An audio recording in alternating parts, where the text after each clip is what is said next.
Hello student, so welcome all of you. आपका हमारे एवी educational academy में स्वागत है।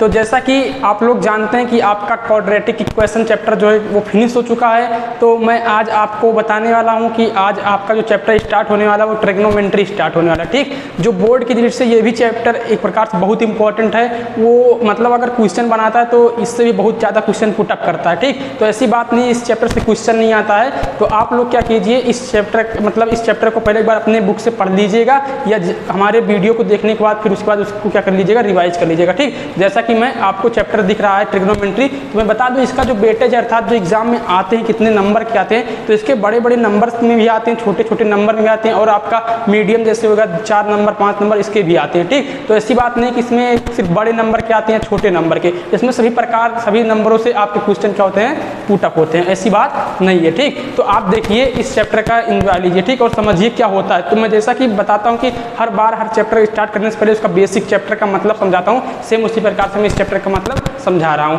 तो देखिए आपका क्या है, त्रिकोणमिति। तो त्रिकोणमिति का मतलब क्या है, जैसा कि अगर इस चैप्टर का मतलब मैं समझूं कि त्रिकोणमिति का मतलब इसका इंग्लिश में बोलते हैं ट्रिग्नोमेट्री। ठीक, तो मैं एक बार आपको इसका त्रिकोणमिति का मतलब समझा देता हूं। इस लेक्चर में आपको एकदम बेसिक चीज़ें बताई जाएंगी लेकिन ये इंपॉर्टेंट है आपके लिए। ठीक, तो त्रिकोण मतलब त्रि का मतलब होता है आपका 3।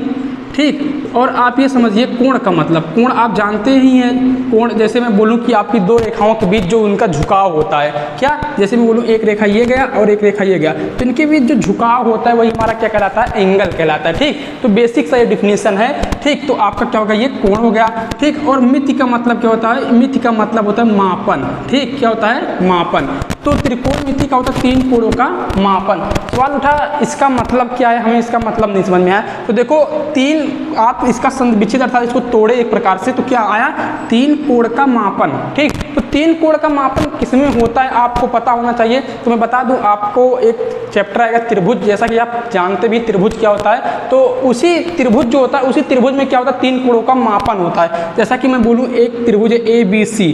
ठीक, तो ABC आपका ये त्रिभुज हो गया। तो किसी त्रिभुज में जो 3 कोण होते हैं अर्थात ये आपका क्या होगा, मान लीजिए कोण A हो गया, ये कोण B हो गया और ये कोण क्या हो गया आपका C। तो त्रिकोणमिति का इतना मतलब है कि 3 कोणों का मापन ही हमारा क्या कहलाता है, त्रिकोणमिति। अर्थात हम इस चैप्टर में क्या पढ़ेंगे, त्रिभुज के एंगलों का मापन पढ़ेंगे। अर्थात हमें बार बार क्या मिलेगा, एंगल मिलेगा, जैसा कि आप चैप्टर के नाम से ही पता पा रहे हैं कि वास्तव में है क्या ये। ठीक, तो जैसा कि आपको समझ में आ रहा है कि 3 कोणों का मापन हमारा क्या कहलाता है, त्रिकोणमिति। ठीक, तो आप ये किसमें पढ़ेंगे, पहले त्रिभुज में 3 कोणों का मापन पढ़ेंगे। तो क्या इस चैप्टर में त्रिभुज का नाम आएगा, बिल्कुल त्रिभुज का नाम आएगा। वो एक ऐसा त्रिभुज होगा जो आपको बार बार काम में आएगा। कौन सा त्रिभुज है, सवाल उठा, तो मैं आगे आपको बताऊंगा। वो त्रिभुज क्या आपका समकोण त्रिभुज है। ठीक, समकोण त्रिभुज क्या होता है, अभी इंट्रोडक्शन दे रहा हूं, इससे बाकी आगे समकोण त्रिभुज के बारे में मैं डिटेल से बताऊंगा। ठीक, तो समकोण त्रिभुज क्या होता है आपका, तो मैं बता दूं समकोण त्रिभुज मतलब वह त्रिभुज जिसका एक कोण क्या हो, 90 डिग्री हो, उसे हम क्या बोलते हैं, समकोण त्रिभुज बोलते हैं। क्योंकि मैं जानता हूं कि समकोण त्रिभुज जैसे मैं बनाऊं, अगर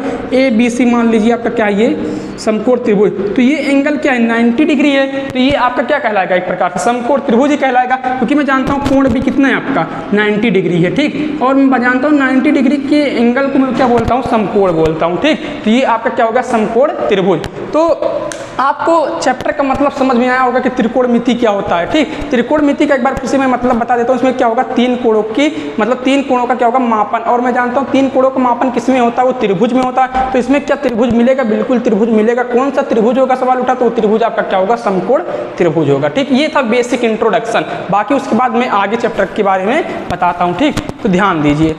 अब देखिए उतना नोट कर लीजिए आप लोग। तो देखिए इसके बाद, ठीक, तो इसके बाद आपका क्या है, अब इसके बाद आपका एक टॉपिक आएगा धनात्मक कोण और ऋणात्मक कोण। जैसा कोण के बारे में चर्चा हुई आपकी कि त्रिकोणमिति में कोण आ रहा है, तो कोण के बारे में हम उसको इंट्रोडक्शन आपको बता देते हैं कि कोण कितने प्रकार के होते हैं। ठीक, तो मैं आपको बता दूं कोण 2 प्रकार के होते हैं। एक धनात्मक कोण होता है, धनात्मक कोण, और एक क्या होता है आपका, ऋणात्मक कोण। ठीक, तो पहले बेसिक सा जो टॉपिक है आप उसको क्लियर कर लीजिए, ऋणात्मक कोण। ठीक, तो आप इसको ध्यान दीजिए। अब आपका क्या होगा, ठीक, तो ये धनात्मक कोण हो गया और क्या हो गया, ऋणात्मक कोण। तो धनात्मक कोण क्या होता है मैं आपको बता दूं, धनात्मक कोण, जैसा कि मैं बता रहा हूं कि धनात्मक कोण कैसे इसको डिसाइड करेंगे, क्या धनात्मक कोण होगा क्या ऋणात्मक कोण होगा। ठीक, तो देखिए जैसा कि मैं आपको बता रहा हूं, मैं बोलूं आपका क्या है एक चतुर्थांश, अभी इसके बाद कोऑर्डिनेट भी आएगा, चतुर्थांश के बारे में बताऊंगा। तो मैं इतना बताना चाहता हूं कि जैसे आप घड़ी देखे हैं, आपको पता होगा कि घड़ी आपके घर में लगी होगी और आप ऑलवेज हमेशा देखते भी होंगे। ठीक, तो जैसा कि मैं आपको बता दूं कि घड़ी की सुइयां कैसे चलती है, तो घड़ी की सुइयां इस प्रकार से कुछ चलती है, आपको पता होगा ना किस प्रकार, इस प्रकार। तो आप जानते हैं कि घड़ी जिस साइड में चलती है मैं उसको क्या बोलता हूँ, क्लॉकवाइज बोलता हूँ। अगर नहीं पता है तो आप इसको ना जान लीजिए, क्लॉकवाइज को मैं क्या बोलता हूँ, क्लॉकवाइज अर्थात इसी को हिंदी में बोलते हैं क्या, दक्षिणावर्त। ठीक, क्या बोलते हैं, दक्षिणावर्त बोलते हैं। ठीक, क्लॉकवाइज को क्या बोलते हैं, दक्षिणावर्त। ठीक, और एक बात आती है वामावर्त, क्या होता है, वामावर्त। तो इस प्रकार दो चीज़ें बन सकती हैं, एक बार तो आपका क्या हो सकता है, ऐसे बन सकता है इस साइड से, तो ये किसका हो गया आपका, ये आप जानते हैं। अगर इस प्रकार हम चलेंगे तो घड़ी की सुइयों जैसे जिस प्रकार घड़ी की सुइयां चलती हैं सेम उसी प्रकार से मैं चल रहा हूँ, तो मैं जानता हूँ घड़ी की सुइयां चल रही, तो इसको मैं क्या बोलूँगा, क्लॉकवाइज बोलूँगा। ठीक, तो ये प्रकार आपका हो गया। और अगर मैं इस प्रकार चलूँ, इसके विपरीत चलूँ, तो बताना क्या घड़ी की साइड से चल रहा हूँ, नहीं घड़ी की साइड से नहीं, मतलब जिस प्रकार घड़ी चलती है उस प्रकार मैं नहीं चल रहा हूँ। तो इसका मतलब ये क्या हो जाएगा आपका, ये हो जाएगा एंटी क्लॉकवाइज। एंटी क्लॉकवाइज का मतलब कि घड़ी की विपरीत दिशा, तो उसी को मैं क्या नाम देता हूँ, वामावर्त देता हूँ। क्या बोलता हूँ, वामावर्त। ठीक, तो अगर मैं बता दूं, अगर आप कभी भी घड़ी की विपरीत दिशा में एंगल को लेंगे, घड़ी की विपरीत दिशा में, मैं एक बार वैसे दिखा दे रहा हूँ आपको, जैसे ये कोई पॉइंट है। ठीक, तो अगर आप इस प्रकार चलते, मान लीजिए इस प्रकार एंगल ले रहे हैं, क्योंकि मैं जानता हूँ कि एंगल कब बनता है आपका, एंगल जब दो रेखाओं के बीच जो झुकाव होता है, तो मान लो एक रेखा ये है और दूसरी रेखा ये है, तो जब इस प्रकार चलेंगे ऐसे, तो बताना ये घड़ी की दिशा में है कि विपरीत दिशा में है, तो हम ऐसे चल रहे हैं, तो बताना घड़ी क्या ऐसे चलती है, घड़ी ऐसे नहीं चलती है, आपकी घड़ी ऐसे चलती है, तो ये क्या हो जाएगा, ये वामावर्त हो जाएगा। तो वामावर्त में जितनी भी एंगल होती हैं, अर्थात वामावर्त घड़ी की विपरीत दिशा में एंटी क्लॉकवाइज, तो उसको हम क्या बोलते हैं, धनात्मक कोण बोलते हैं। क्या बोलते हैं, धनात्मक कोण। ठीक, और आप ये जानिए कि अगर आपका ये क्या होगा, वामावर्त में जितनी भी एंगल होती हैं उसको क्या बोलते हैं, धनात्मक कोण। अगर इस प्रकार से हो गया तो ये किस साइड है, अर्थात घड़ी की जो सुइयां होती हैं ऐसे ही तो चलती हैं, तो मैं इसको क्या बोलूँगा, ऋणात्मक कोण। क्या बोलूँगा, ऋणात्मक कोण। ठीक, तो दो बातें आपको समझना है, धनात्मक कोण और ऋणात्मक कोण। मैं एक बार फिर से बता देता हूँ कि जब भी आप एंगल को घड़ी की विपरीत दिशा में लेंगे, अर्थात एंटी क्लॉकवाइज लेंगे, वामावर्त दिशा में लेंगे, तो आपका क्या होगा, एंगल पॉजिटिव होगा। ठीक, इतना आपके दिमाग में बैठना चाहिए, नहीं तो आप आगे वाले कॉन्सेप्ट को, आने वाले टॉपिक को समझ नहीं पाएंगे।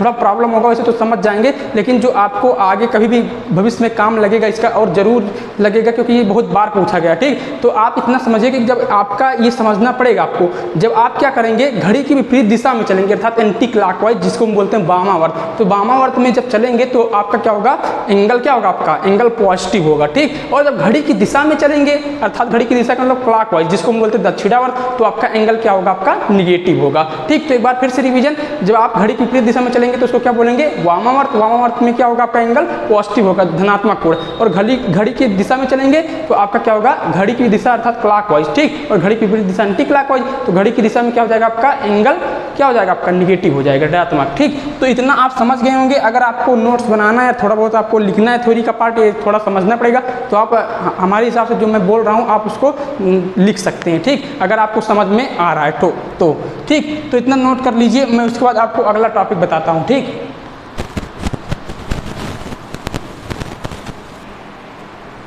तो देखिए, ठीक, इसके बाद आपका क्या है, चतुर्थांश।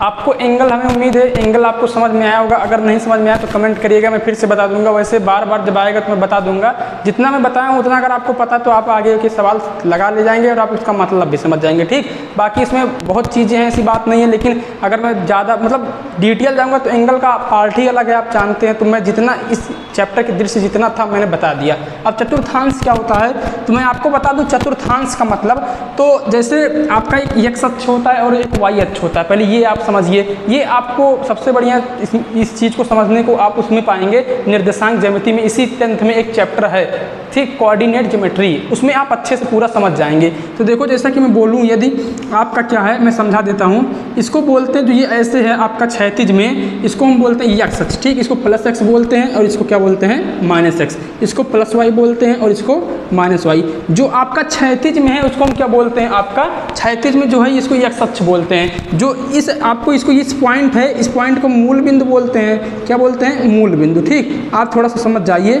ठीक। ये मूल बिंदु की इस साइड को हम प्लस एक्स बोलते हैं और मूल बिंदु की इस साइड को अर्थात बाएं साइड को क्या बोलते हैं माइनस एक्स बोलते हैं। इसको प्लस वाई और इसको माइनस वाई। हालांकि इसमें काम नहीं लगेगा लेकिन मैं बता दे रहा हूँ, थोड़ा इंट्रोडक्शन दे रहा हूँ, ठीक, क्योंकि उसमें भी ये बातें आएंगी। तो हमें समझना क्या है, अगर इसका काम नहीं लगेगा तो मैं आपको बता दूँ, इसमें हमें ये समझना चतुर्थांश। तो जो ये पहला पार्ट है अर्थात जो प्लस वाई और प्लस एक्स से मिलकर बना है, अर्थात इसको हम क्या बोलते हैं फर्स्ट कोऑर्डिनेट, प्रथम चतुर्थांश बोलते हैं, ठीक, फर्स्ट कोऑर्डिनेट बोलते हैं, ठीक। और ये क्या आपका, ये आपका सेकंड कोऑर्डिनेट है, ठीक, ये आपका क्या सेकंड कोऑर्डिनेट है। अब ये क्या, इसके बाद ये आपका थर्ड कोऑर्डिनेट है, क्या आपका थर्ड, और इसको क्या बोलते हैं फोर्थ कोऑर्डिनेट, ठीक। तो इसके बाद जो आपका अगला टॉपिक आएगा अभी मैं बताऊंगा, आपका आएगा त्रिकोणमिति का अनुपात। तो उसमें क्या होगा, इसमें बताया जाएगा कि आपका फर्स्ट कोऑर्डिनेट में क्या होता है, सेकंड में क्या होता है, थर्ड में क्या होता है और फोर्थ में क्या होता है, ठीक। तो उसमें इसलिए इसको बताएगा क्योंकि उसमें अभी चतुर्थांश के बारे में चर्चाएं होंगी। तो अगर मैं चतुर्थांश डायरेक्टली नाम ले लूँगा, ये तो छोटा सा टॉपिक है, अगर मैं डायरेक्टली नाम ले लूँगा तो आपको थोड़ा सा प्रॉब्लम होगा कि ये बता ही नहीं गया, ठीक। तो इसीलिए मैंने इसको बता दिया कि चतुर्थांश क्या होता है। तो ये आपका चतुर्थांश क्या होता है कि जैसे आपका ये एक्स अक्ष है, अर्थात ये पूरा क्षैतिज जो है एक्स अक्ष है और ये जो ऊर्ध्वाधर है ये वाई अक्ष है, ठीक। तो मैंने बोला कि इस पूरे को मैंने 4 भागों में डिवाइड किया। 4 भागों में डिवाइड करने का क्या मतलब है कि पूरा एंगल कितना होता है, एंगल आपका पूरा 360 होता है, ठीक। तो अगर 4 बराबर भागों में डिवाइड कर रहे हैं तो देखो ये कितना एंगल है 90 है, ये कितना है 90 है और ये कितना है आपका 90 है और ये कितना है आपका ये भी 90 है, ठीक। तो पहले चतुर्थांश को अर्थात जिसका 90 डिग्री उसको हम बोलते हैं फर्स्ट कोऑर्डिनेट और इसके बाद 90 से आगे बढ़ते हैं 90 से 180 तक अर्थात जो बीच में पड़ता है, हालांकि ये भी 90 है, इसको क्या बोलते हैं सेकंड कोऑर्डिनेट और इसको थर्ड बोलते हैं और इसको क्या बोलते हैं फोर्थ बोलते हैं, ठीक। अर्थात जो पूरा 360 है उसका एक चतुर्थ अंश है, उसी को हम बोलते हैं चतुर्थांश, ठीक। इसका यही मतलब है, इतना समझिए। इसके बाद मैं आपको अगला टॉपिक समझाता हूँ, ठीक। तो अभी तक मैंने क्या क्या चर्चा कर लिया है मैं बता दे रहा हूँ। मैंने आपको अभी तक ये बताया कि आपका त्रिकोणमिति का अर्थ क्या होता था, त्रिकोणमिति चैप्टर जो पढ़े। उसके बाद एंगल कितने, अगर उसमें कोण आए तो कोण कितने प्रकार के होते हैं, कोण 2 प्रकार के होते हैं मुख्यतः, धनात्मक कोण और ऋणात्मक कोण, ठीक। मैंने वो समझा दिया कैसे धनात्मक कोण बनता है, कैसे ऋणात्मक कोण, वो बताया। उसके बाद आपका ये है चतुर्थांश, चतुर्थांश मैंने आपको क्लियर करा दिया। अब इसके बाद जो आपका मेन टॉपिक है वो आ रहा है, ठीक, जिसका यूज पूरे इस चैप्टर में ही लगेगा और इसका एक एप्लीकेशन भी चैप्टर है ऊंचाई एवं दूरी अर्थात हाइट एंड डिस्टेंस, उसमें जिसका यूज होता है बहुत ज़्यादा, वो सब चीज़ें बताई जाएंगी, ठीक। तो अभी तो हालांकि इसका जो यूज जो बताने जा रहा हूँ वो बहुत इंपॉर्टेंट है, तो ध्यान से समझिएगा। ये आप नोट कर लेंगे, आप समझ लेंगे, मैं मिटा दे रहा हूँ, ठीक। तो देखिए, तो इसका मतलब आपको समझ में आएगा चतुर्थांश, ठीक। फर्स्ट कोऑर्डिनेट क्या होता है, सेकंड क्या होता है और थर्ड क्या होता है, ठीक। अब इसके बाद आप देखिए, इसके बाद आपका जो अगला टॉपिक है, अगला टॉपिक मैंने बताया कि त्रिकोणमितीय अनुपात बहुत इंपॉर्टेंट है, ठीक। त्रिकोणमिति का अनुपात, ठीक। अब त्रिकोणमितीय अनुपात का मतलब क्या होता है, इसका मतलब समझिए। इसमें जो होता है आपका, इसमें पहला टर्म आता है साइन, क्या आता है साइन, ठीक। उसको हिंदी में क्या बोलते हैं जा बोलते हैं, क्या बोलते हैं जा। तो देखो क्या होता है त्रिकोणमितीय अनुपात, जैसा कि मैं बोलूँ इसमें 6 अनुपात आते हैं। एक आपका आता है साइन, एक का आपका आता है कॉस, एक आपका आता है टैन, एक आपका आता है कॉट और एक सेक, एक आपका कॉसेक, ठीक। ये 6 चीज़ें आती हैं, ठीक। तो इसका मतलब क्या है आपका, इसका मतलब जैसे अनुपात होता है कि जैसे अनुपात मैं बोलूँ कि 1/2, तो ये 1/2 क्या है, 1/2 को मैं 1:2 इस प्रकार से भी व्यक्त कर सकता हूँ। तो यही आपका एक प्रकार से अनुपात है, अंश बटे हर को मैं अनुपात बोल सकता हूँ, ठीक। तो यहाँ से क्या क्या है मैं बता रहा हूँ। तो पहला आपका क्या आता है साइन आता है, ठीक। इसको ये पूरा इसका नेम साइन होता है, हिंदी में इसको बोलते हैं जा, लेकिन आप इसको क्या लिखना है, इसमें इसको डिनोट करना है कि सिर्फ साइन से ही, ठीक। और सेकंड पार्ट क्या होता है आपका कोसाइन, क्या होता है कोसाइन, ठीक। इसको बोलते हैं कोज्जा, ठीक, क्या बोलते हैं कोज्जा बोलते हैं, ठीक। अब आपका ये इसको हम डिनोट करेंगे कॉस से, ठीक। इसके बाद आपका आता है टेन, इसी प्रकार टेंजेंट होता है, लेकिन मैं टेन बोलता हूँ, और अर्थात टेन लिखा ही जाता है, तो टेंजेंट होता है, इसको हिंदी में बोलते हैं स्पर्शजा। इसके बाद आपका होता है कॉट, ठीक, कॉट। इसके बाद आपका होता है क्या, ये आपका पांचवा हो गया आपका हो गया सेक, ठीक, और उसके बाद आपका हो गया कॉसेक। इतनी बातें आती हैं, ठीक। साइन, कॉस, टेन, कॉट, सेक और कॉसेक, देखो 6 कंप्लीट हुए ना।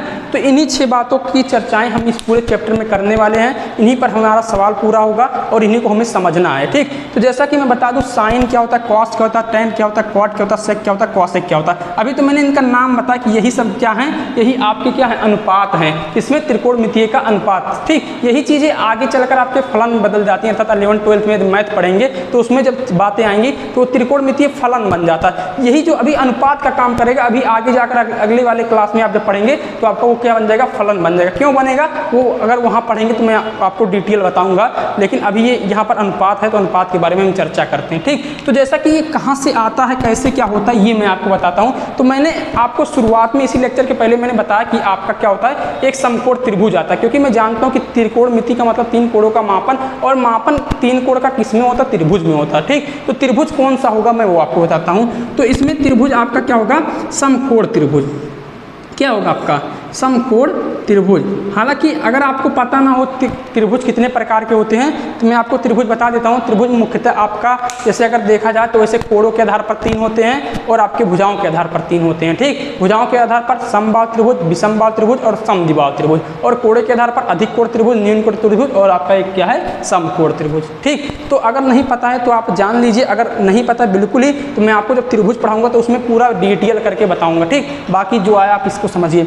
तो समकोण त्रिभुज क्या होता है, इसका इंट्रोडक्शन बार मैं फिर से बता देता हूँ। तो वह त्रिभुज जिसका एक कोण क्या हो, 90 डिग्री का हो, वह त्रिभुज जिसका एक कोण क्या हो, 90 डिग्री का हो, उसे हम क्या बोलते हैं, समकोण त्रिभुज। तो अगर ये 90 हो गया तो हमको बताइएगा, अगर ये 90 हो गया तो हमको ये बताइए कि आप त्रिभुज के तीनों कोणों का योग कितना होता है। तो अगर नहीं पता है तो आप जान लीजिए त्रिभुज के तीनों कोणों का योग कितना होता है, 180 होता है, 180। तो मैं क्या ऐसे लिख सकता हूँ, कोण ए प्लस कोण बी प्लस कोण सी इज इक्वल टू 180, ठीक।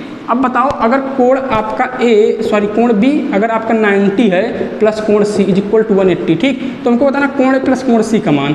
तो कोण ए प्लस कोण सी बराबर कितना आ जाएगा, 90 आ जाएगा। कोण ए प्लस कोण सी का मान कितना आ जाएगा आपका, 90 आ जाएगा। इसका मतलब क्या है, इसका हमारे बताने का मतलब क्या था ये समझ लो। इसका मतलब ये है कि अगर आपका एक कोण 90 हो गया तो कोण ए प्लस कोण सी दोनों मिलकर 90 होगा। तो जैसे मैं बोलूँ ये 30 अंश है, ये कितना हो जाएगा आपको पता होना चाहिए 60। किसकी सहायता से, मैं जानता हूँ कि त्रिभुज के तीनों कोणों का कितना होता है, 180 होता है। तो इतनी बातें समझ में आई। तो इसका मतलब मैं एक चीज़ देख रहा हूँ कि आपका ये न्यून कोण बनेगा, ये कोण सी और कोण ए, जो समकोण त्रिभुज में जो 90 डिग्री है उसको छोड़कर जो दोनों एंगल होंगे वो क्या बनेंगे, न्यून कोण। न्यून कोण सवाल उठा क्या होता है, तो 90 अंश से कम जितनी भी एंगल होती है अर्थात 0 से 89 अंश तक वो आपका क्या होगा, न्यून कोण होगा, ठीक। और 90 से बाद 91 से आपका जो 180 तक होगा वो क्या होगा, आपका अधिक कोण होगा, ठीक। तो ये सब बातें आपको पता होनी चाहिए। तो आपका ये क्या होगा, न्यून कोण, ठीक। न्यून कोण का मतलब आप समझ जाइए कि त्रिभुज जो आपका समकोण त्रिभुज होगा, समकोण एंगल को छोड़कर उस त्रिभुज में जो आपकी दोनों एंगल आएंगी वो क्या होंगी, अभी कौन सी एंगल, न्यून कोण कहलाएंगी। क्या कहलाएंगी, आपकी न्यून कोण, ठीक। तो इतना समझ गए होंगे। तो मैं उसके बाद आपको बताता हूँ आगे, ठीक। तो इतना समझ गए, ये एंगल के बारे में अभी तक त्रिभुज में चर्चाएं हो रही थी। तो देखो उसके बाद, ठीक। अब हम बता रहे हैं त्रिकोणमितीय अनुपात, तो अनुपात के बारे में समझो। तो जैसा कि मैं बताऊं समकोण त्रिभुज में और क्या इसकी प्रॉपर्टी होती है। तो एक प्रॉपर्टी आपको समझ में आया कि आपका एंगलों पर अगर विचार करें तो एक कोण उसका 90 डिग्री का होता है और बाकी दोनों एंगल क्या होते हैं, न्यून कोण होते हैं, ठीक। ये दो बातें आपको समझ में आई, ठीक। अब बताओ भुजाओं के आधार पर, क्योंकि हम जानते हैं किसी भी त्रिभुज का अध्ययन करते हैं तो उसके बारे में हम किस प्रकार अध्ययन करते हैं मैं बता दूं। पहले कोणों पर जाते हैं, फिर उसके बाद आपके भुजाओं पर विचार करते हैं। तो मैंने अभी तक कोणों पर विचार किया। कोणों पर विचार करने के बाद हमें क्या निष्कर्ष मिला, हमको इतना ही निष्कर्ष मिला कि उसका जो एक एंगल क्या होता है 90 डिग्री का होता है समकोण, इसीलिए समकोण त्रिभुज कहा जाता है। और बाकी दोनों एंगल क्या होते हैं, उसके न्यून कोण होते हैं। इतनी प्रॉपर्टी अगर आपको समकोण त्रिभुज के बारे में पता है तो आपको प्रॉब्लम नहीं होगा कोणों के बारे में। अब आया भुजाओं के बारे में, तो ये बहुत इंपॉर्टेंट है। तो ये बता दूं, जो 90 डिग्री होता है, जो 90 डिग्री इसके सामने की जो भुजा होती है, ठीक। 90 डिग्री क्या है, कोण बी है ना, तो मैं कह सकता हूँ कोण बी बराबर कितना है आपका 90 डिग्री है। और इस प्रकार से भी कोण को दर्शा सकते हैं, या कोण को ऐसे भी दर्शाया जाता है, कोण ए, और जो कोण लिखा जाता है उसको बी, अर्थात बीच में। कुल मिलाकर क्या लिखते हैं, कोण जो लिखा जाता है इस प्रकार, अगर आपको तीनों से डिनोट किया जा रहा है, तीनों बिंदु से, तो जो होता है उसको बीच में लिखते हैं, बस हमारे कहने का ही मतलब है, ठीक। तो इस प्रकार से भी लिख सकते हैं। बाकी आपका ये भी सही, कोण बी बराबर 90, ठीक। तो जो आपका समकोण है, इसके सामने की जो ये भुजा है, इसको हम क्या बोलते हैं, हाइपोटेनियस, अर्थात इसी को हिंदी में बोलते हैं क्या, कर्ण बोलते हैं, ठीक। क्या बोलते हैं, कर्ण। ये 90 इसके सामने। अगर मैं विचार करूं कोण सी, ठीक, तो आपका जो बचा, अगर मैं कोण सी लूंगा, अभी कोण सी लेने का मतलब क्या है, जब मैं आपका ये अनुपात में शामिल करूंगा, जैसे मैं बोलूँ साइन ए, ठीक, तो साइन के साथ ये एंगल चलेगा, ये जानते रहेगा। मैं डायरेक्टली आपको सिर्फ साइन नहीं लिख सकता, साइन ए का आपका तो अनुपात होता है, लेकिन वो किसका अनुपात होता है, वो एंगल पहले जब मिलाएंगे तो साइन ए, अर्थात ए जो आपका एंगल ए है उसी का अनुपात बनता है, ठीक। वो कहाँ से निकलता है, वो आपका समकोण त्रिभुज से निकलता है। ये बात समझ में आ रहा है ना। तो पहले ये बताओ, 90 के सामने आपका क्या बन गया, ये कर्ण बन गया। अगर मैंने कोण सी लिया, मान लीजिए क्या लिया, कोण सी, तो इसके सामने ये क्या बनेगा, ये लंब बनेगा, अर्थात क्या बोलेंगे इसको, आपका ये परपेंडिकुलर बनेगा।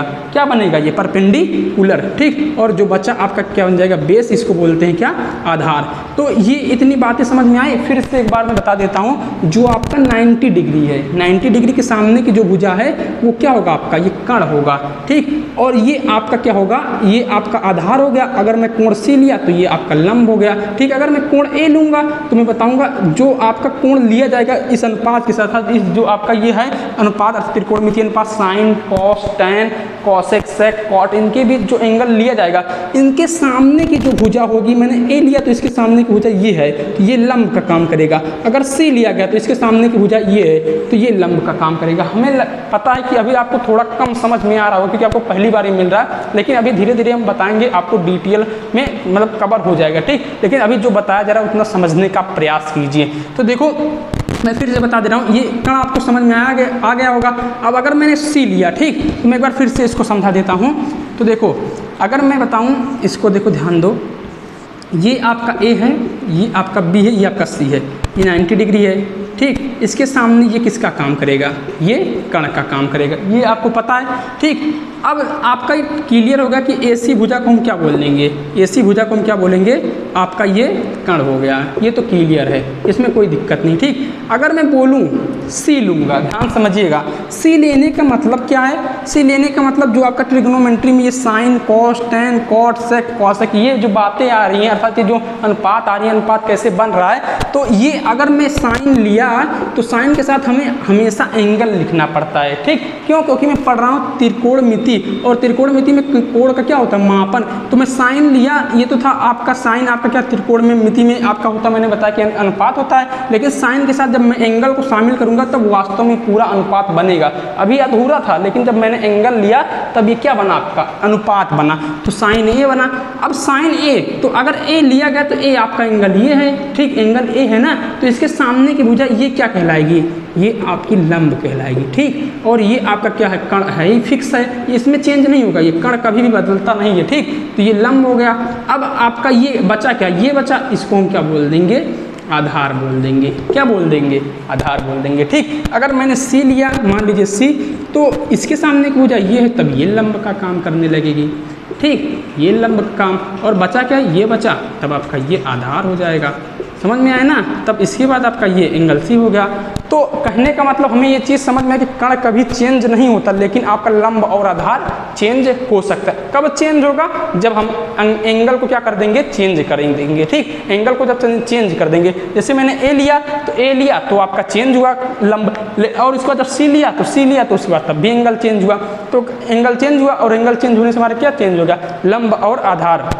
तो आपके दिमाग में आएगा हमको लंब और आधार बताया क्यों जा रहा है। तो अभी जब सवाल आएगा तो मैं उसको समझा दूंगा, क्योंकि सवाल में इसी लंब और आधार कर्ण से क्या बनता है, यही अनुपात बनता है, तभी हम इनको बोलते हैं त्रिकोणमितीय का अनुपात बोलते हैं। ठीक, तो इतना आप समझ गए। अब देखिए, तो कर्ण जो होगी, मैं एक आपको इंट्रोडक्शन कर दूँ। कर्ण सबसे बड़ी भुजा होती है। सवाल उठा क्यों सबसे बड़ी भुजा होती है समकोण त्रिभुज की? सबसे बड़ी भुजा, ऐसे क्वेश्चन कभी कभी पूछ लेता है ऑब्जेक्टिव में, कोई पूछ लेते हैं कि समकोण त्रिभुज में सबसे बड़ी भुजा क्या होगी, तो आप क्या बताएंगे? समकोण त्रिभुज सबसे बड़ी भुजा, सबसे बड़ी भुजा आपका क्या होगा, आपका कर्ण होगा। ठीक, कर्ण क्या है, सबसे बड़ी भुजा। किस त्रिभुज का? समकोण त्रिभुज की बात हो रही है। ठीक ठीक, तो यहाँ पर ध्यान दीजिए।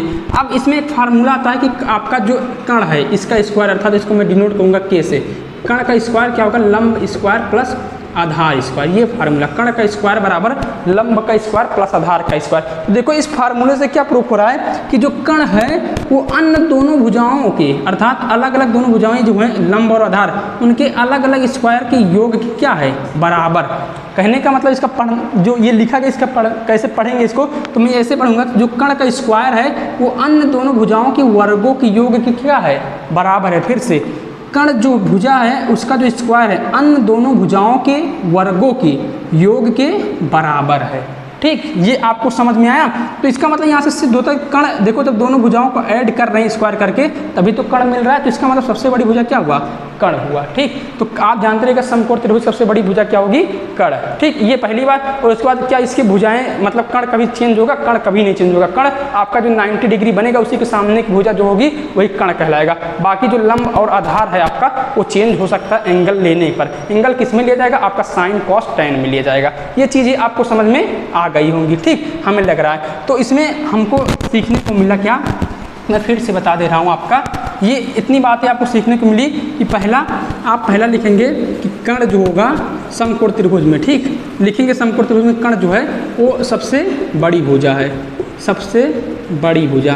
पहले आप इतना लिखिएगा और आप इतना ये लिखिएगा कि आपका फार्मूला क्या होता है, कण स्क्वायर बराबर लंब स्क्वायर प्लस आधार स्क्वायर। ठीक, और तीसरी इंपॉर्टेंट पॉइंट कि कण कभी चेंज नहीं होता, कण कभी चेंज नहीं होता। इसको इंग्लिश में हाइपोटेनियस बोलते हैं। ठीक, कण कभी बदलता नहीं है।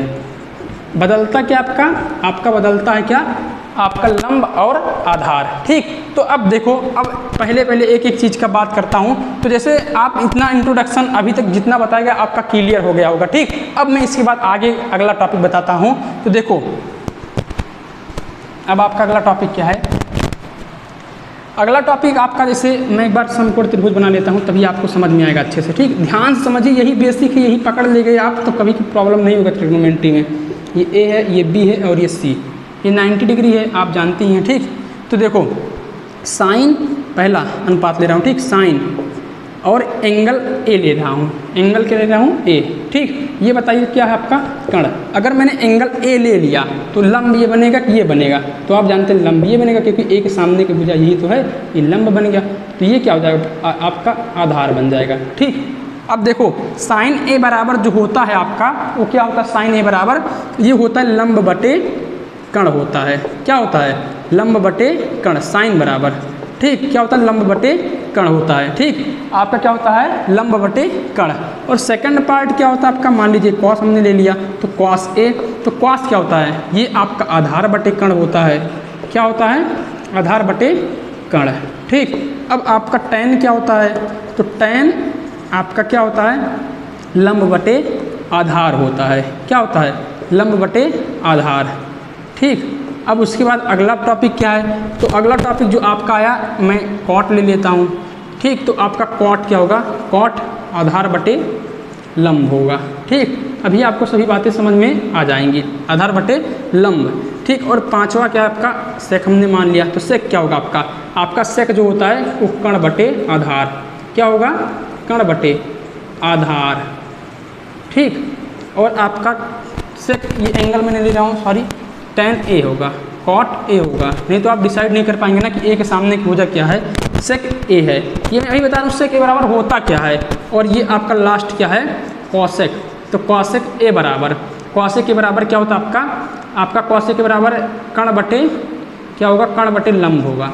क्या होगा, कण बटे लंब। अब आपके दिमाग में आएगा कैसे मैं इन सबको याद करूंगा, तो इसका एक ट्रिक है, मैं बता दे रहा हूँ। इसका एक ट्रिक होता है लाल बटे कक्का। ठीक, बाकी वैसे अगर आपको ऐसे याद हो जा रहा तो बहुत अच्छी बात है, बाकी मैं बता दे रहा हूँ लाल बटे कक्का।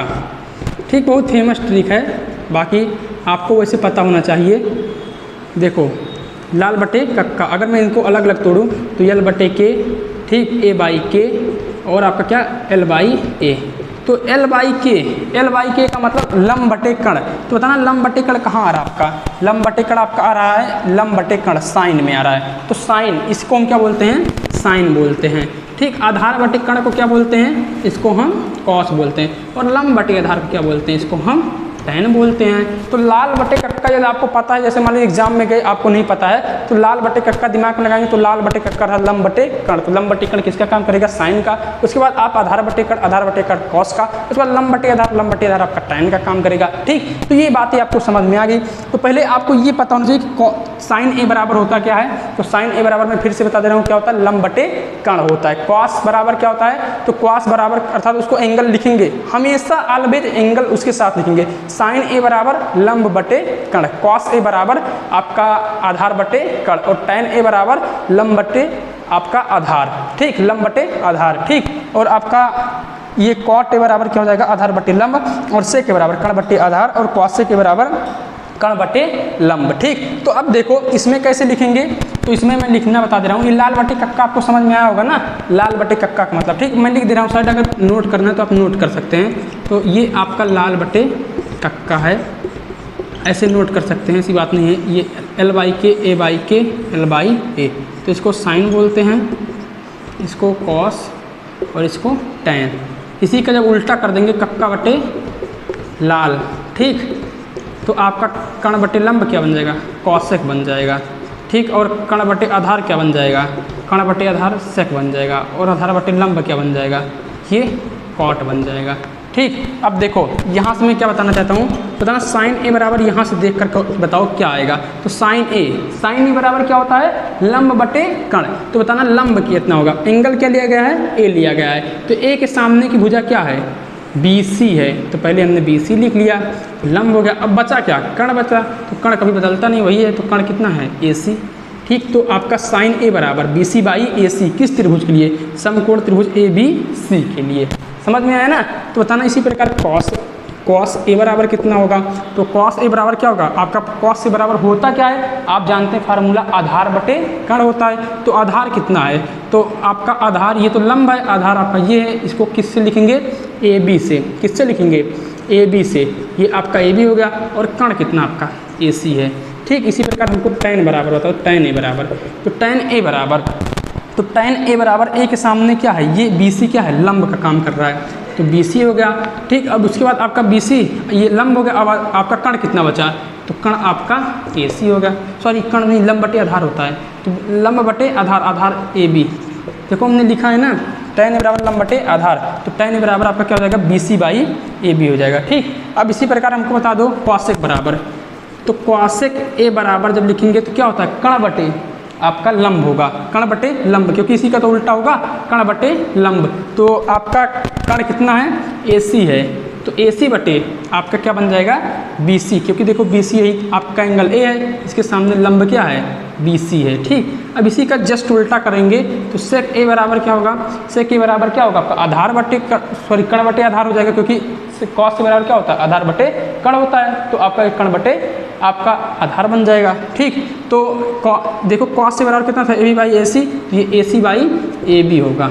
ठीक, अब देखो आपका कॉसेक A बराबर क्या होगा, कॉसेक तो लिख दिए हैं कॉट, तो कॉट A बराबर कॉट A बराबर क्या होगा आपका आधार बटे लंब हो जाएगा। ठीक, तो आधार कितना है, AB है, तो AB आपका AB बटे क्या हो जाएगा आपका BC बन जाएगा।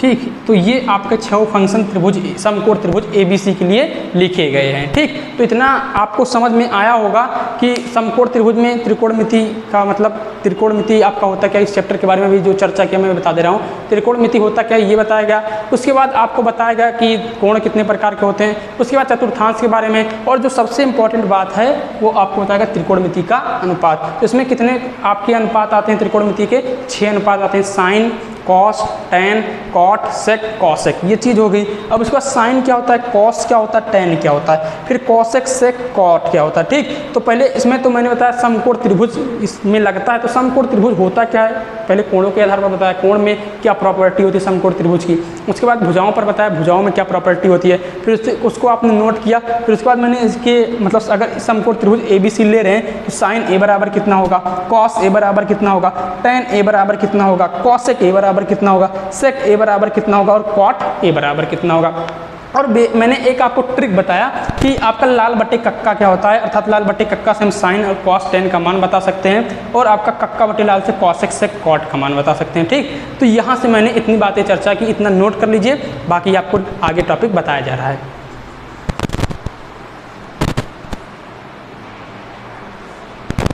तो देखिए, ठीक, आपका साइन थीटा बराबर 3/5 तब टेन थीटा का मान, और इसी प्रकार आपका कॉस थीटा इतना दिया तो साइन थीटा का मान, इसी प्रकार तीसरा क्वेश्चन। ठीक, तो ये आपके 3 क्वेश्चन लिए गए हैं और मैं आपको 3 क्वेश्चन बताऊंगा, लेकिन इस बताने से पहले मैं आपको एक चीज़ बता दे रहा हूँ, ठीक, जो शायद बाद में बताया जाता, लेकिन मैं सोचा कि पहले ही बता दे रहा हूँ। देखो, जैसा कि मैं क्या इसमें आपको क्वेश्चन में दिखाई दे रहा है कि साइन थीटा क्या दिखाई दे रहा है, साइन थीटा, और उसके बाद कॉस थीटा आपको दिखाई दे रहा है। ठीक, तो देखो बहुत बड़ी चीज़ है, इसमें बहुत लोग फाल्ट करते हैं, तो ये आप समझिए, आपको भी अभी तक नहीं समझ में आया होगा, तो ये आप समझने का प्रयास कीजिए। ठीक, जो साइन के साथ ये थीटा लिखा गया है, ये कभी इनटू में नहीं होता है। ठीक, ये बात समझिए, साइन के साथ जो थीटा लिखा गया है, ये मत समझिएगा कि इसको हम साइन, मतलब साइन थीटा को मैं साइन इंटू थीटा लिख सकता हूँ, ये कभी लिख नहीं सकते हैं। कहने का मतलब ये कि साइन के साथ जो एंगल होता है वो गुणे में नहीं होता है। ठीक, क्योंकि मैं इसको साइन गुणे थीटा थोड़ी ना लिख सकता हूँ अगर गुणे में नहीं है। तो आप इतना समझिएगा कि साइन थीटा को मैं साइन गुणे थीटा नहीं लिख सकता हूँ, अर्थात थीटा जो होता है वो साइन का गुणांक नहीं होता है। ठीक, तो क्या होगा, तो थीटा के साथ हम कोई छेड़खानी ही नहीं करेंगे। मतलब थीटा अगर जैसे मैं बोलूँ साइन स्क्वायर थीटा करना है, तो आप साइन पर स्क्वायर ऐसे लिखेंगे, फिर थीटा लिखेंगे। मैं आपको आगे ये चीज़ बताऊंगा, लेकिन पहले ये समझिए कि साइन थीटा बराबर साइन थीटा लिखा गया है, मतलब साइन थीटा बराबर साइन गुणे थीटा लिखा गया, तो ये आपका पॉसिबल नहीं, अर्थात इम्पॉसिबल है। ठीक, तो आपका कहने का साइन थीटा में जो थीटा है ये साइन का गुणांक नहीं होता है। इस पर एक क्वेश्चन आया प्रीवियस ईयर में, और आपका क्या होता है, एनसीईआरटी में पहला चैप्टर अभ्यास उठाए तो उसी में दिया है क्या साइन, मतलब आपका ट्रू और फॉल्स में दिया है क्या साइन थीटा में साइन जो एंगल है आपका साइन के साथ थीटा, अर्थात एंगल जो थीटा है वो साइन का गुणांक होता है, तो आपका गुणांक नहीं होता है। ठीक, तो इतना आपको पता होना चाहिए। तो अब देखो, इसके बाद मैं सवाल करवाता हूँ, ये आपको पता चल गया होगा। ठीक, तो सवाल क्या करा है, साइन थीटा बराबर 3/5 तब टेन थीटा का मान। तो जैसा कि पहला सवाल है, आप हमारे साथ सीखिए कैसे लगेगा। ठीक, सिर्फ आपको इतना अभी तक पता होना चाहिए कि साइन थीटा बराबर होता क्या है और टेन थीटा बराबर क्या होता है। ठीक, तो जैसा कि मैं बताया था लाल बटे कक्का, अगर नहीं पता है तो लाल बटे ये कक्का था। ठीक, तो इसको हम क्या बोलते हैं, इतने पार्ट को हम बोलते हैं क्या, साइन बोलते हैं। उसके बाद इतने वाले पार्ट को क्या बोलते हैं, आधार बटे कर्ण को, तो इसको कॉस बोलते हैं। ठीक, और इसके बाद ये इसको क्या बोलते हैं, इसको टेन बोलते हैं। ठीक, अब देखो, तो जैसा कि क्वेश्चन नंबर फर्स्ट, तो आपका क्या है, साइन थीटा बराबर कितना आपका 3/5 है, तब टेन थीटा का वैल्यू बता दो हमको। तो पहले हम क्या करेंगे, एक समकोण त्रिभुज बनाएंगे। तो समकोण त्रिभुज बनाए हमने ए बी और ये आपका क्या है सी, थोड़ा बड़ा बना लेते हैं जिससे आपको भी दिखाई दे। ठीक, ये आपका है समकोण त्रिभुज ए बी सी। ठीक, हमने मान लिया कोण भी क्या है 90 डिग्री है। ठीक, अब बताना ये कोण भी 90 डिग्री है तो इसके सामने क्या होगा, कर्ण होगा। ठीक, अगर आपको मैंने बता रहा हूँ, मैं अगर मान लो थीटा ये मान लेता हूँ। ठीक, क्योंकि इसमें थीटा दिया, आपके दिमाग में आएगा कि अब तक तो मैंने ए बताया, बी बताया, सी बताया, तो मान लो सी जो है उसी सी को मैं थीटा मान ले रहा हूँ। थीटा 60 अंश, 30 अंश, 40 अंश। अब आपके दिमाग में थीटा है क्या, तो थीटा एक एंगल है। जैसे मैं ए ले रहा था, जैसे मैं साइन ए ले रहा था और साइन बी आपका, जैसे मान लीजिए साइन सी ले रहा था, और उसके बाद मैं कॉस से कॉस बी ले रहा था, तो ए बी जो उसमें आ रहा था वही उसी को हम थीटा बोलते हैं। और आपका थीटा क्या है, एंगल। तो ये आप इसको क्या बोलते हैं, ऐसे समझ लीजिए, अभी तक हमने नहीं बताया, इसको क्या बोलते हैं, थीटा बोलते हैं। क्या बोलते हैं, थीटा। और थीटा क्या होता है, आपका एंगल होता है। ठीक, समझ में आया ना। तो देखो, तो आपका क्या है, ये साइन थीटा है, तो थीटा हमने किसको मान लिया, सी को मान लिया। तो बताना साइन थीटा बराबर होगा क्या। ठीक, तो इसमें एंगल ए बी सी बहुत कम दिखाई देगा, थीटा ही ज़्यादा आता है। ये आपका इसकी जो साइन के बाद लिखा रहता है उसको क्या बोलते हैं, एंगल के फॉर्म में बोलते हैं। तो आपका एंगल क्या, आपका थीटा है। थीटा कुछ भी हो सकता है, A B C, theta, alpha, beta, gamma, कुछ भी हो सकता है। तो साइन थीटा बराबर होता है क्या, एक ही चीज़ होता है, लंब बटे कर्ण होता है। क्या होता है, लंब बटे कर्ण। तो हमको बताओ इस त्रिभुज में देख कर कर्ण कितना है। तो बताना कण आपका AC है, ठीक, और इसमें कण की वैल्यू कितनी दी है, तो कण आपका ये तो नीचे वाला होता है, तो कण आपका 5 दिया है, कितना दिया है 5 दिया है। और बताना लंब कितना है, तो लंब आपका ये कितना है, लंब आपका 3 है। तो बताना थीटा के सामने की भुजा क्या होती है, लंब, तो इसके सामने की भुजा क्या है AB है, तो यही क्या बन जाएगा आपका लंब, और लंब दिया कितना है आपका 3। फिर से समझिए साइन थीटा बराबर 3/5, थीटा क्या है एंगल है, इसमें घबराने वाली बात आपको नहीं है, ठीक। तो साइन थीटा बराबर होता क्या है लंब बटे कण होता है, क्या होता है आपका लंब बटे कण। तो बताना कण कितना है आपका, देख कर बताओ यहाँ से, तो कण आपका 5 है, ठीक, तो 5 हमने ये लिख दिया। अब बताना ये आपका हमने थीटा यदि ये माना है तो इसके सामने की भुजा तो ही लंब कहलाएगी, मैंने इसके पहले ही बताया है। तो बताना लंब आपका ये AB हो गया, तो AB आपका लंब हो गया। तो बताना यहाँ से देखकर तो लंब है कितना आपका 3 है, तो बचा ये। अब ये कैसे निकालेंगे, अब आपके दिमाग में हमें निकालने की ज़रूरत क्यों पड़ी, तो मैं बताता हूँ आपका मान किसका क्या पूछ रहा है, tan थीटा। तो हमको बताओ tan थीटा बराबर होगा क्या, लंब बटे आधार, आपको पता होना चाहिए, बाकी वैसे जब सवाल लगाएंगे तो आपको क्लियर हो जाएगा, ठीक, लंब बटे आधार। तो लंब बटे आधार, अब बताना लंब कितना है, यहाँ से देख करता हूँ तो लंब आपका AB अर्थात 3 है, लेकिन क्या आपको आधार पता है, तो आधार कितना है आपका BC है, तो आपका आधार BC, तो आपको BC की वैल्यू पता ही नहीं है। अब आपके दिमाग में क्या BC की वैल्यू निकालेंगे कैसे, तो मैंने आपको एक चीज़ बताया है क्या कि कण स्क्वायर अर्थात पाइथागोरस प्रमेय, एक चीज़ है कण स्क्वायर बराबर लंब स्क्वायर प्लस आधार स्क्वायर, ये मैंने आपको बताया ना। तो अब बताओ कण कितना है, तो 5 का स्क्वायर, ठीक, बराबर लंब कितना है, तो लंब आपका 3 है, तो 3 का स्क्वायर और प्लस आधार स्क्वायर, तो 5 का स्क्वायर 25, 3 त्रिक 9 स्क्वायर प्लस A स्क्वायर, तो 25 - 9 तो कितना हो जाएगा 16, 16 बराबर A स्क्वायर, तो A बराबर 4 आ जाएगा।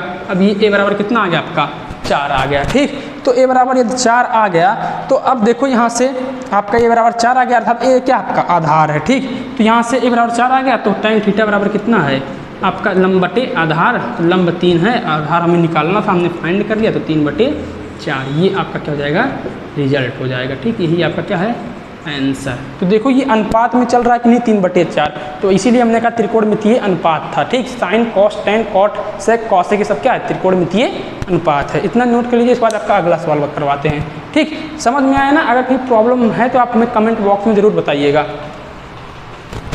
अब देखो उसके बाद, ठीक, तो हमेशा क्या करेंगे जब इस प्रकार क्वेश्चन पूछेगा हम समकोण त्रिभुज बनाएंगे।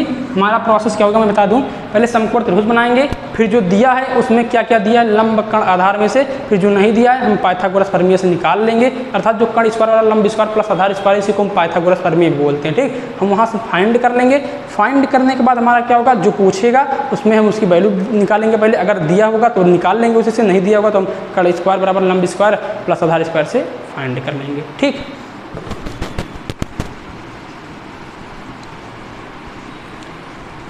अब देखो क्वेश्चन नंबर फर्स्ट आपका कंप्लीट हो गया। क्वेश्चन नंबर 2 देखिए, क्वेश्चन नंबर 2 क्या करा है आपका, करा कॉस थीटा बराबर 1/3 है, तो साइन थीटा की वैल्यू पूछ रहा है, साइन थीटा की वैल्यू बता दो, ठीक। तो बताना कॉस थीटा बराबर, मैं पहले एक समकोण त्रिभुज फिर से बना ले रहा हूँ, तो A है, ये B है और ये C है, मैं इसको थीटा मान ले रहा हूँ, ठीक। अब देखो थीटा मान लिया, तो ये बताना पहले कॉस थीटा बराबर होता क्या है, तो आप लिखेंगे आधार बटे कण, यहीं पर लिख लीजिएगा, ठीक, क्या होता है आधार बटे कण, ठीक। ध्यान से समझिए, आपको बेसिक है, समझ में बिल्कुल आएगा, ठीक, आधार बटे कण। अब बताना आधार बटे कण, तो कण कितना है हमको दिक्कत हो 3 है आपका, आधार कितना है आधार 1 है, तो बताना थीटा यदि ये माना गया तो इसके सामने ये क्या होगा लंब होगा, तो लंब क्या दिया है नहीं, आधार कितना दिया है 1, बचा जो ये आपका आधार हो जाएगा ना।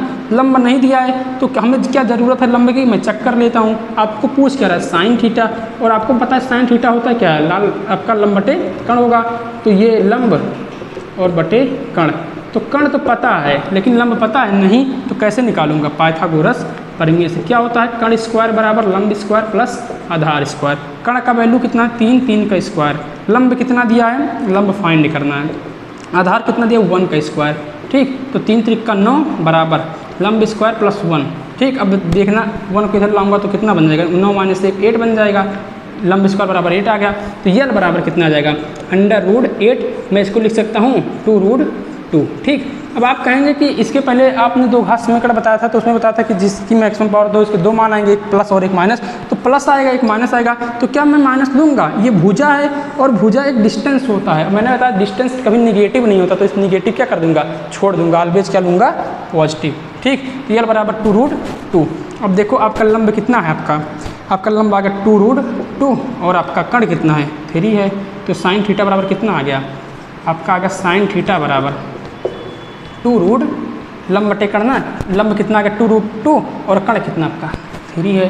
तो ये आ गया आपका साइन थीटा की वैल्यू। तो हमें उम्मीद है ये दोनों क्वेश्चन आपको समझ में आया होगा। ठीक, अब देखो क्वेश्चन नंबर 3 जो कह रहा है, इसके लिए आपका क्या है? ये होमवर्क है। आप हमें लगाकर कमेंट बॉक्स में बताइएगा। अगर आपको ये दोनों क्वेश्चन समझ में आए हैं तब आप तीसरे क्वेश्चन का हमें आंसर बता सकते हैं। ठीक, क्या करेंगे मैं हिंट दे रहा हूँ। कॉस थीटा बराबर 4/5 है। आप ऐसे त्रिभुज बनाएंगे। क्या होता है? कॉस थीटा बराबर आधार बटे कण होता है, ऐसे चेक करेंगे। फिर आपको टेन थीटा पूछ रहा है, तो टेन थीटा बराबर क्या होता है? लंब बटे आधार। आपको आधार पता है, लंब नहीं पता है, बस इसी से फाइंड कर लेंगे। ऐसे जैसे ये सवाल था, सेम सवाल है, इसीलिए मैं कह रहा हूँ ये आपका होमवर्क है। ठीक, तो इसमें मैंने आज कहाँ तक कवर कर लिया है? अभी तक मैं त्रिकोणमितीय अनुपात कवर कर लिया। ठीक, इसके बाद आगे आने वाले लेक्चर में NCERT का जो पहला अभ्यास है, मैं उसका आपका सवाल पूरा क्लियर करा दूंगा। तो ये आपका पहला अभ्यास क्लियर हो जाएगा। ठीक, मैंने जहाँ तक बताया, अगर आपको कहीं भी प्रॉब्लम है तो आप हमें कमेंट बॉक्स में बताइएगा। बाकी मुझे उम्मीद है आप लोगों को समझ में आया होगा। तो आप लोग पढ़ाई करते रहें। All the very best. कहीं भी प्रॉब्लम होगा तो बताइएगा। Thank you.